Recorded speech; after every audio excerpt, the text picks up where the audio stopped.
Hello students, hope आप सब अच्छे होंगे। मैं आपका फ्रेंड मेंटर गाइड नवीन मिश्रा आप सबका एफएमई क्लासेस में बहुत बहुत स्वागत करता हूं। तो चलिए कंटिन्यू करते हुए class 11 chapter sequence and series exercise 9.3 के क्वेश्चन नंबर 7 को। अच्छा, एक्सरसाइज 9.3 किस पे बेस्ड है? ज्योमेट्रिक प्रोग्रेशन पे, जीपी पे बेस्ड है। जीपी पे जब बेस्ड है तो हमारे पास क्या क्या फॉर्मूला है आपको याद है? nth टर्म का फॉर्मूला क्या होता है? a r n minus 1। Summation का फॉर्मूला क्या होता है?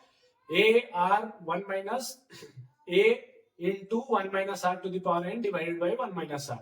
ठीक है, अब चलिए उस फॉर्मूला को यूज करते हुए हमें यहाँ पे देखना है कि क्वेश्चन का स्टेटमेंट क्या है।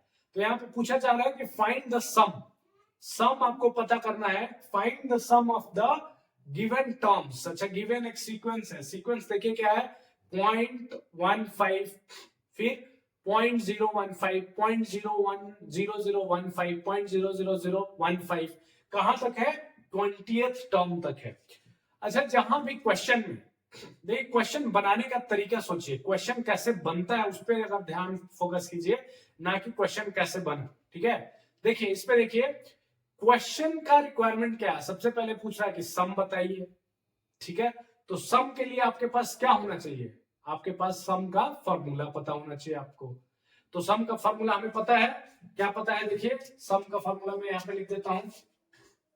सम का फॉर्मूला हमारे पास क्या है? a r n minus 1 divided by r minus 1। ये कब होता है? जब r ग्रेटर देन 1 हो। और दूसरा एक फॉर्मूला और होता है क्या? a 1 minus r to the power n divided by 1 minus r। ये कब होता है? जब r लेस देन 1 हो। r क्या है? लेस देन 1 हो।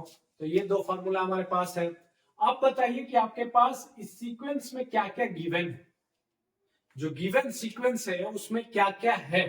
तो क्या हमें यहां से ये पता चल रहा है कि ये जो वैल्यू है ये क्या है? a है, पहला टर्म है। ठीक है, दूसरा r का वैल्यू हमें कैसे पता चलता है? r क्या है? Common ratio. कॉमन रेशियो क्या होता है?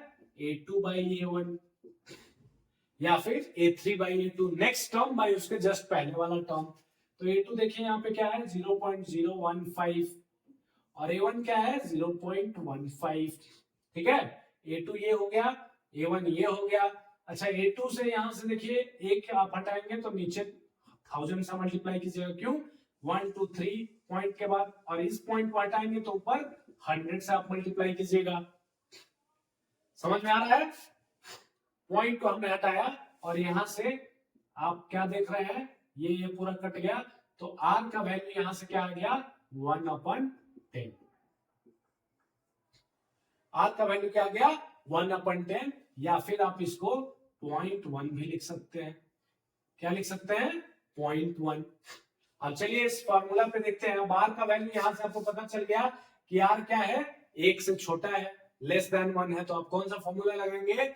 1 minus r to the power. ठीक है, तो सम पूछ रहा है, यही पूछ रहा है। तो सम का फॉर्मूला हमारे पास क्या है? a ऑलरेडी हमारे पास है 0.15 इंटू 1 माइनस r क्या है? 0.1 टू द पावर क्या है? n। अच्छा, n का एक इंपॉर्टेंट वैल्यू, n कहां से हमें मिलेगा? तो n ऑलरेडी क्वेश्चन में हमें गिवन है। क्या गिवन है? कि हमें 20 टर्म तक, ऐसे ही 20 टर्म तक के ज्योमेट्रिक प्रोग्रेशन को हमें ऐड करना है, सम करना है उनका। तो n का वैल्यू क्या हो जाएगा? 20। ठीक है, डिवाइडेड बाई 1 माइनस 0.1। तो यहां से देखिए 0.15 डिवाइडेड बाई 1 माइनस 0.1 क्या हो जाएगा? एक में से 0.1 जाएगा तो क्या बचेगा? 0.9। और ये एज इट इज रख लीजिए, 1 माइनस 0.1 टू द पावर 20। क्यों? क्योंकि 0.1 टू द पावर 20 का वैल्यू हमें नहीं पता है, बहुत ही बड़ा वैल्यू आएगा और काफी उसका जो एक्चुअल वैल्यू रहेगा वो काफी छोटा रहेगा। तो यहां से देखिए, यहां से अगर आप हटा रहे हैं तो नीचे क्या हो जाएगा? 6 टाइम्स में जाएगा।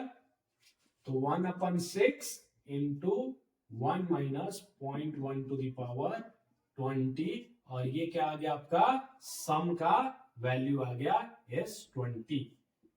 20 सम का वैल्यू क्या आ गया आपके पास 1/6 into 1 minus 0.1 to the power 20। इसको सॉल्व करने की जरूरत नहीं है, आप यहां तक ही छोड़ दीजिए, यही आपका फाइनल आंसर जो है रहेगा।